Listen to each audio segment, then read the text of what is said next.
I was wrapping up another long day at the firm when my phone buzzed with a call I wasn't expecting. Honestly, I had long since stopped anticipating surprises of this nature. But there was Detective Ronald Brooks, a name I hadn't heard in over 15 years. I remember those days all too well, a time when I helped him keep his home from being taken away. That incident, buried in the dusty corners of my memory, suddenly resurfaced with an urgency I couldn't ignore. The detective's voice was steady, laced with a seriousness that immediately set my nerves on edge. He asked if we could meet. No small talk, no pleasantries, just a rendezvous in an abandoned place on the outskirts of town. Instinctively, I knew that accepting his invitation might pull me into a game far more dangerous than any legal battle I'd ever fought. Still, despite the lingering apprehension, I couldn't bring myself to decline. There was a magnetic pull in the words he said, a hint that this wasn't just about old debts or past favors. It was about something far more twisted and complex. As I ended the call, a heavy feeling settled over me. The weight of the past collided with the uncertainty of the present. I'd always prided myself on being in control, on knowing exactly what was going on, but this unexpected summons shattered that illusion. I couldn't help but wonder if I was being lured back into a world I'd once desperately tried to leave behind. I spent the next few minutes in a daze, grappling with conflicting thoughts. Part of me screamed to ignore the call and bury it with the rest of my old life. Yet, another part, the part that thrived on mystery and danger, urged me forward. With every tick of the clock, it became painfully clear that the decision was already made. I was in too deep. My past, it seemed, was not content to remain a relic of bygone days. Instead, it had returned, cloaked in the garb of a seemingly routine meeting, yet laden with a promise of unforeseen twists and hidden perils. As I prepared to leave my office and venture into the night, I couldn't shake the nagging sensation that this encounter would mark the beginning of something monumental. The thought was both exhilarating and terrifying. Walking out into the cool evening air, I felt a strange mix of resignation and anticipation. I was about to step back into a realm of uncertainty, where every corner might hide a secret, and every shadow could conceal a threat. Little did I know, the path ahead was destined to challenge everything I thought I knew about loyalty, danger, and the unexpected ways in which the past can come knocking at your door. I've always believed that life has a peculiar way of twisting fate, but nothing could have prepared me for what happened on that fateful night. Once upon a time, I was a respected lawyer, known for my dedication and fairness. I built my reputation on honesty and hard work. Yet in the blink of an eye, everything changed. The night of July 4th, when a violent storm swept through our town, remains the darkest chapter of my life. A night that turned public opinion against me and left me ostracized by the very community I once served. It all began when the storm hit with an intensity that defied explanation. Torrential rain and fierce winds inundated the streets, and in the chaos, my wife Susan and her lover, Officer Travis Dillon, vanished without a trace. The neighborhood was flooded, the roads transformed into rivers, and amid the natural disaster, they simply disappeared. The police combed through the ruined streets and debris, yet not a single body or even a scrap of evidence was ever found. The investigation stalled, but whispers and rumors filled the void. I remember vividly the moment I was confronted by my neighbors, friends, and even former clients. Their eyes, once filled with admiration, now burned with accusation and disdain. It wasn't long before I found myself the prime suspect in a tragedy that I had no hand in creating. Despite my protests and desperate attempts to explain that I had no involvement, everyone seemed determined to paint me as the villain responsible for their disappearance. The scandal wasn't just personal, it was public, and it spread like wildfire. In the days that followed, the weight of suspicion became unbearable. Every phone call, every knock at the door carried the sound of judgment. I lost clients, lost respect, and most painfully lost the love of my community. The isolation was suffocating. I felt as if I were living in a parallel reality, a world where I was condemned without trial, where every piece of evidence, or rather the absence of it, screamed that I was guilty. I became an outcast, shunned by those who once held me in high esteem. Yet, amid the torment and the relentless barrage of blame, there was an undercurrent of something even more unnerving. Late one sleepless night, I began receiving cryptic messages that hinted at secrets buried beneath layers of deceit. The messages suggested that the disappearance of Susan and Travis wasn't just an unfortunate accident or the collateral damage of a natural disaster. There was a deeper, darker truth lurking in the shadows of that stormy night. At first, I dismissed them as the ramblings of a desperate mind, but as more messages arrived, their persistence began to gnaw at me. Each message painted a picture of a conspiracy, implicating not just me, but powerful figures within the town. The narrative they wove was intricate and filled with twists of double crosses, hidden agendas, and truths that were intentionally obscured by those who wished to maintain control over the narrative. I started to question everything I thought I knew about that night. Could it be that Susan and Travis's disappearance was orchestrated? And if so, what was the motive behind such a meticulously planned vanishing act? The more I delved into the mystery, the more I realized how conveniently the police had closed the case. It was as if someone had expertly erased every trace of evidence that could have pointed to an organized scheme. The thought that those in authority might have had a hand in covering up the truth was as terrifying as it was plausible. Every corner of the investigation I reviewed led to dead ends, and every time I attempted to challenge the established story, I was met with resistance and hostility. My reputation, once my greatest asset, now served as a constant reminder of the fall from grace. I began to see the world through a lens of betrayal and mistrust. The storm wasn't just a natural disaster. It was a harbinger of chaos that had unleashed a series of events altering the course of my life. Now, as I stand on the precipice of this unfolding mystery, I realize that the narrative everyone believes might just be a facade, carefully constructed to hide a truth far more sinister than I ever imagined. In the quiet moments before sleep, when the accusations echo in my mind, I'm left wondering if I was merely a pawn in a much larger game. A game where the real masterminds lurked in the shadows, manipulating events to their advantage. And so, despite the pain and isolation, I've made it my mission to uncover the truth, no matter how deep or dangerous the rabbit hole might be. I was in a state of perpetual anxiety since Ronald's call, the knowledge of an imminent search gnawing at my thoughts. I couldn't risk a quiet compliance. I had to force the issue into the open. So, that very night, I made my way to a crowded dive bar known for its no-holds-barred clientele. I needed to draw attention, to make it undeniable that I wasn't hiding anything, and to expose any hint of police misconduct before it could be used against me. I sat at the far end of the bar, nursing a whiskey and watching as the patrons laughed and chatted without a care in the world. The clock was ticking toward Tuesday's early hours, and I could feel the tension building. Ronald had warned me that at precisely 5:30 a.m. on Tuesday, the police would swarm my house and office. The thought of them rifling through my private space, searching for evidence that might somehow implicate me further, made my skin crawl. When Ronald arrived, out of the blue and in plain sight, I wasn't about to let him quietly slip away into the night. I motioned for him to join me at a table in the middle of the bar, where the murmur of conversation could be transformed into a roar of public spectacle. As he sat down, I leaned forward and said, loud enough for anyone within earshot to hear, "Ronald, this isn't just a casual meetup. You know exactly what's coming. At 5:30 a.m. Tuesday, they're going to search my house and my office." His eyes narrowed, a mixture of frustration and resignation crossing his face.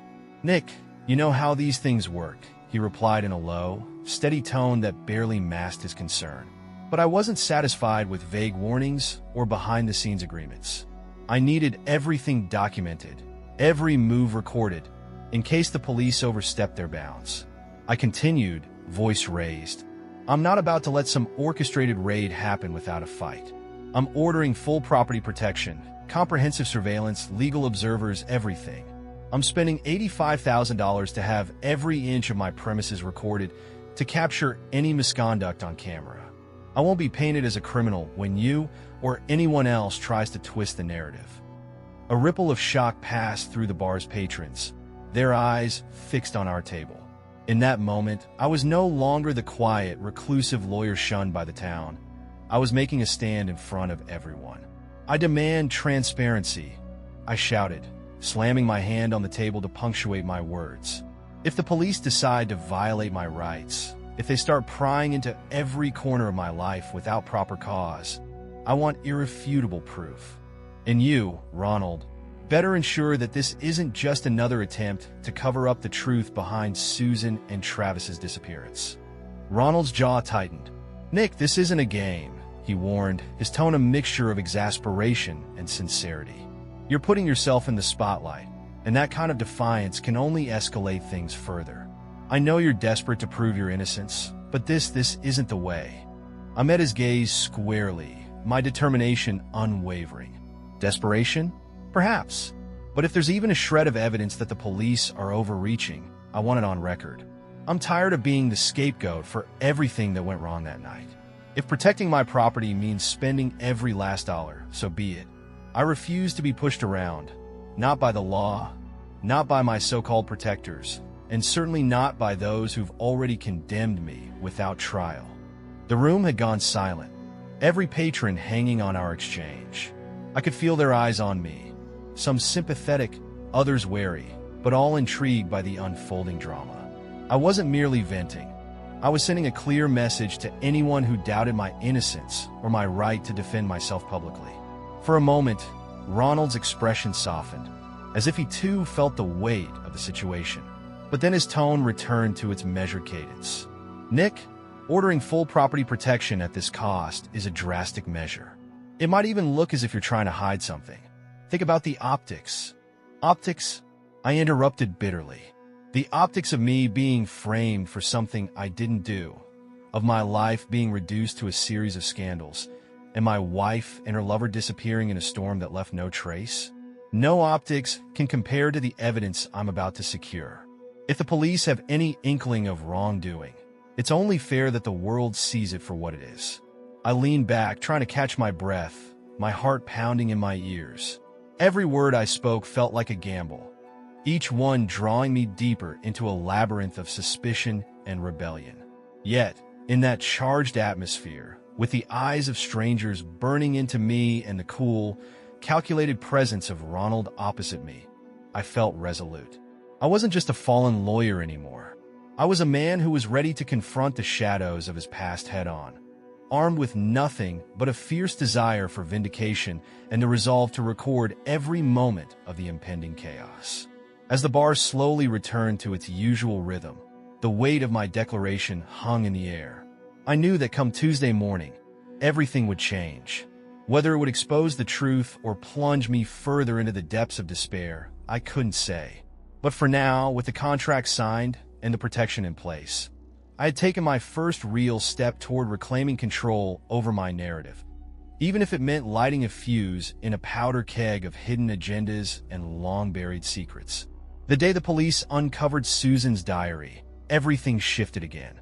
I'd been combing through the wreckage of my past and trying desperately to salvage some semblance of truth when her diary landed in my lap, almost as if fate had chosen this moment to unmask long-hidden secrets. The cover was worn and unassuming, a battered leather-bound journal that belied the storm of emotions within its pages. I held it with trembling hands, knowing that this could be the very key to unraveling the mystery of that fateful night. As I began to read, I was immediately drawn into Susan's inner world, a realm of forbidden desires, heartbreaking confessions, and a slow-burning passion that ultimately spiraled into chaos. She wrote with a raw honesty that cut through the layers of our complicated past. In her entries, Susan described how, in the midst of a mundane routine and an unfulfilled life, Officer Travis Dillon had ignited something in her that she thought was long dead. Despite knowing that it was wrong, she admitted that she'd fallen in love with him, a love that seemed both exhilarating and dangerous. It wasn't a simple flirtation or a fleeting dalliance. It was as if, for a brief time, Travis had promised her an escape from the suffocating confines of an ordinary marriage. Yet, as I read on, I began to see a woman tormented by guilt and conflicted emotions. Susan's words carried the weight of a moral dilemma.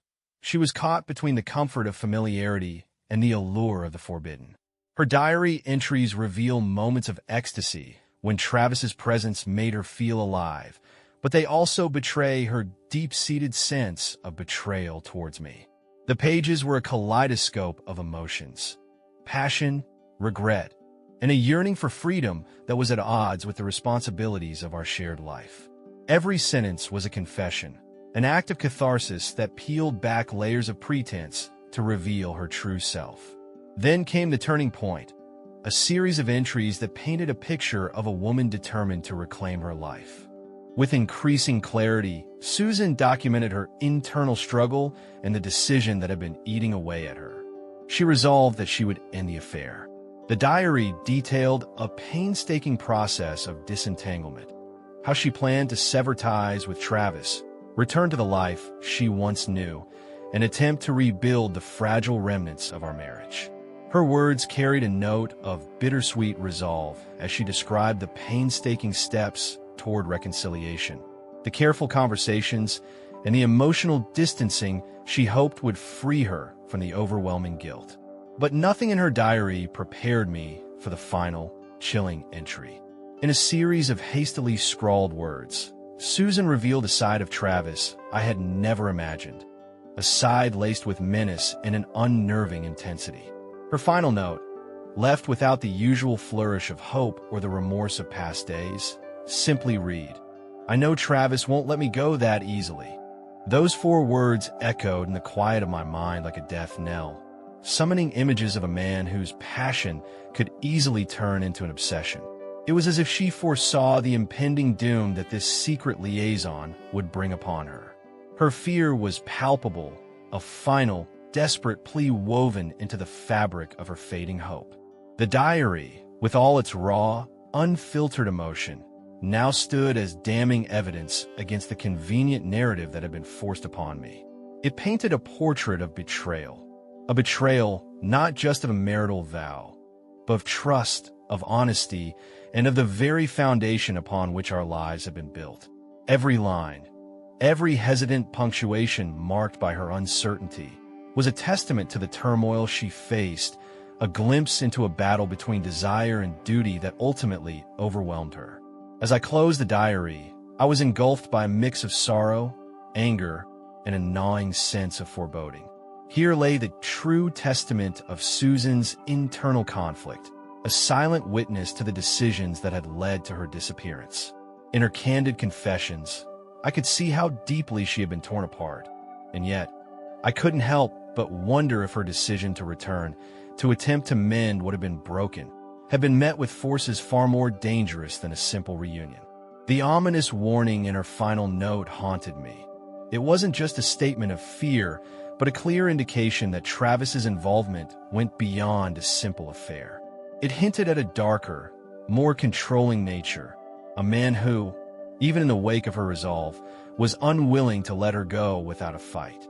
Now, armed with her words and burdened with the truth they carried, I felt more determined than ever to untangle this twisted web. The diary wasn't merely a collection of memories and confessions. It was a roadmap leading to betrayal, danger, and perhaps a deeper conspiracy than anyone had ever imagined. And as I stared at the ink-stained pages, I knew that finding the answers would come at a steep price, one that might shatter the fragile remnants of my own sanity. The trial dragged on for 11 grueling weeks, a relentless barrage of courtroom drama that turned my life into a spectacle. I sat there day after day, exposed and vilified as a cold-blooded killer.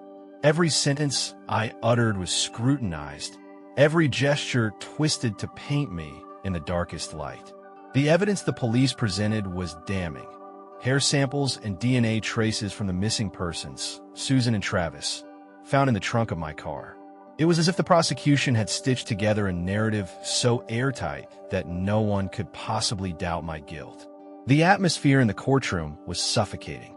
Journalists camped outside, their headlines screaming of my supposed crimes, while my former peers and neighbors looked at me with a mixture of shock and disgust. I was the pariah they whispered about in hushed tones, a man who had seemingly betrayed every ounce of decency he once stood for. I spent many sleepless nights reliving every moment, every conversation that led me here, desperately trying to find a thread of truth in a web of lies. Then, just as the prosecution's case seemed unassailable, a twist emerged that none of us could have anticipated. Enter Blake Norris, a security expert whose reputation for meticulous work was known far and wide.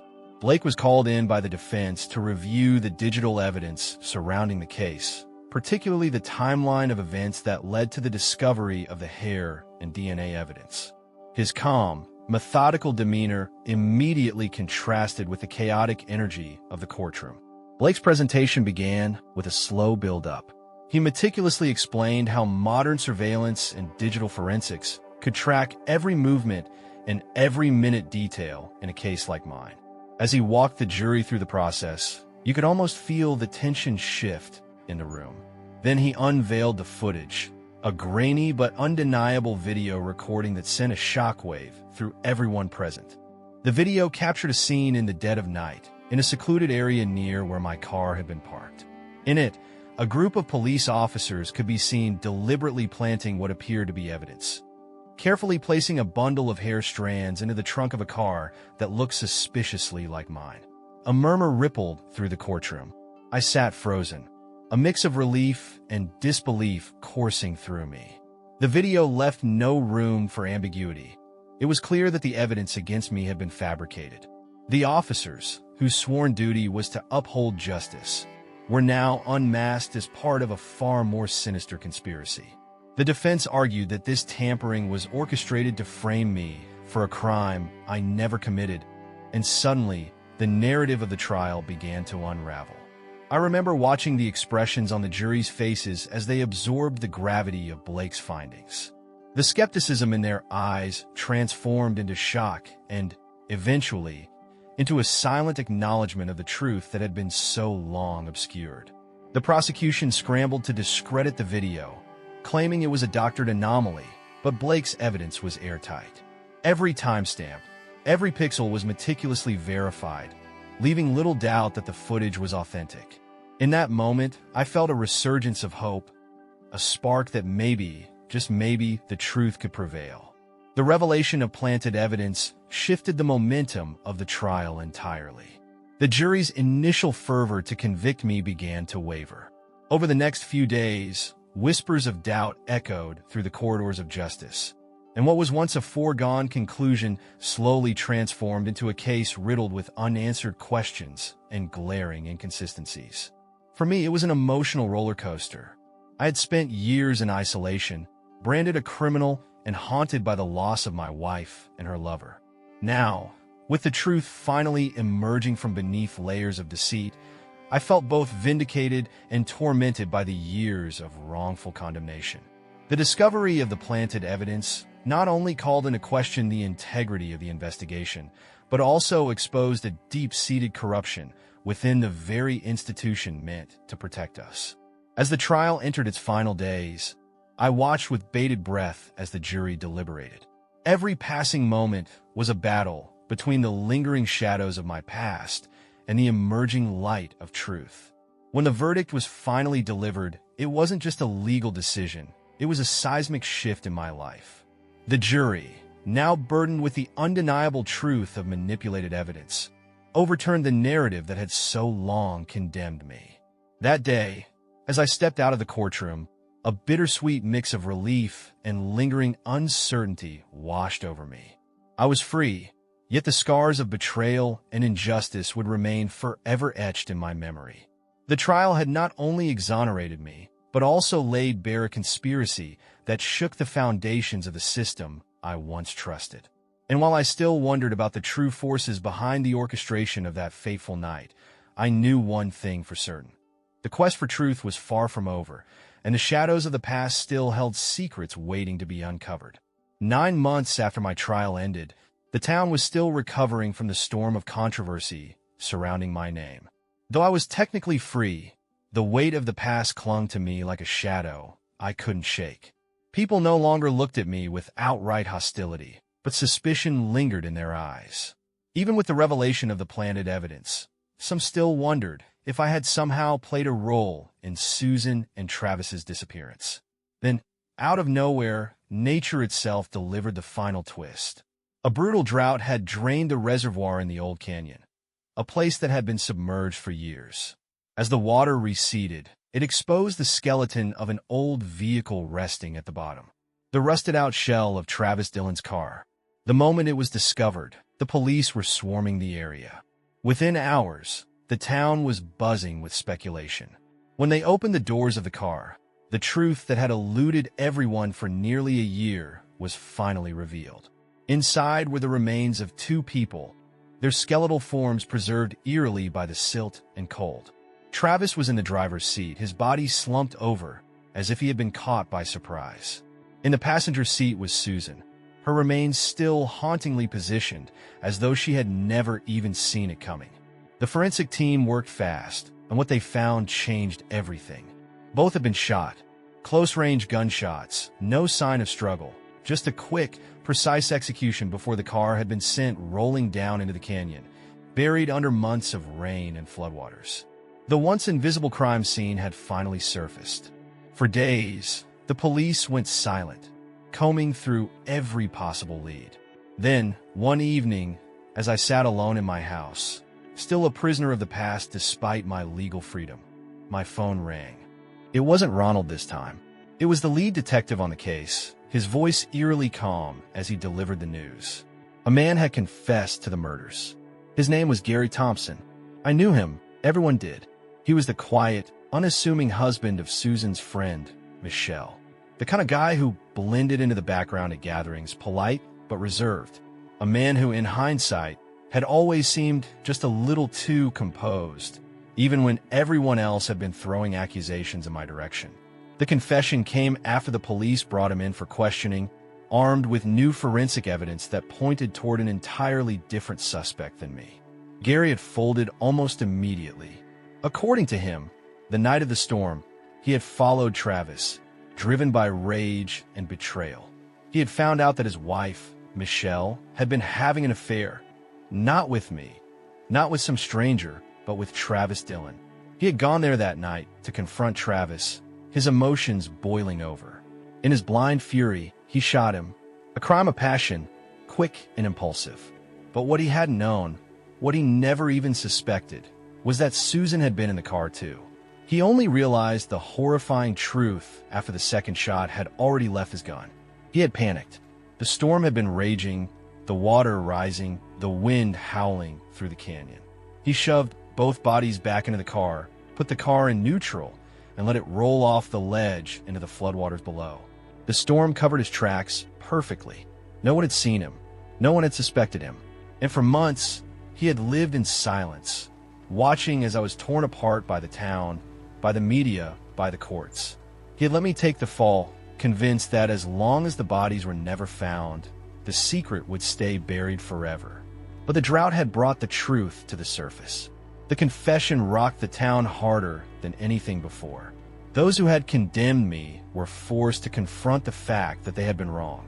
The police, who had so readily framed me, had to admit that the case had been botched from start. And me? I should have felt relief. I should have felt vindicated. Instead, I just felt empty. Susan had tried to come back to me.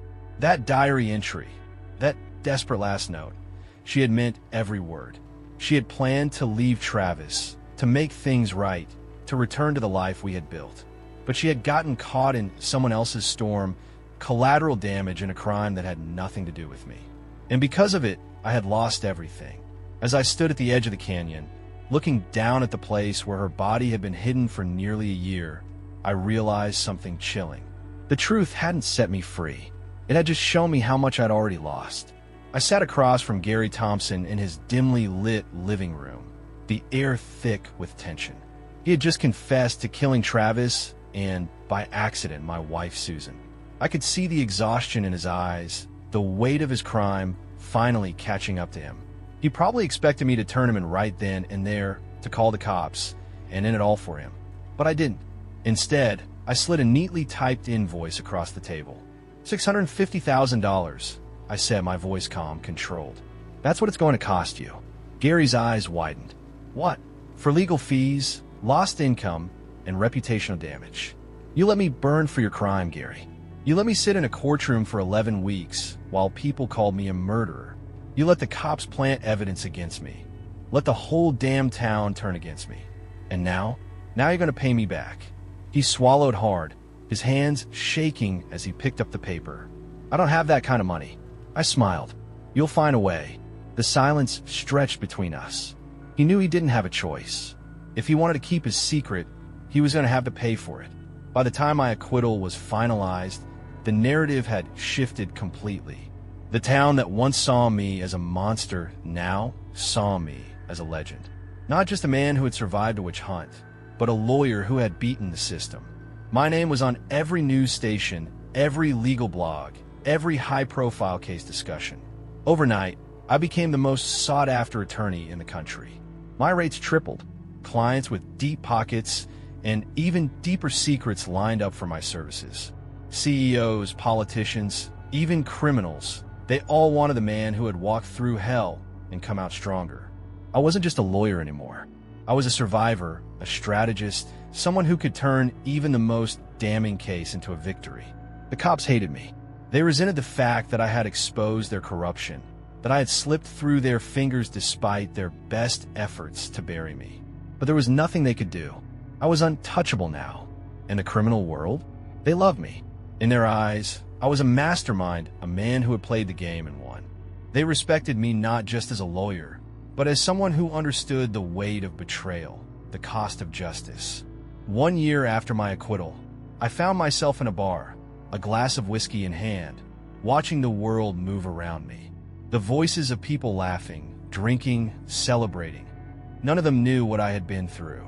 None of them understood how close I had come to losing everything. But I knew, and I knew that in the end, I had won. I took a slow sip, letting the whiskey burn down my throat. Then, with a smirk, I muttered to myself, it all worked out for the best in the end.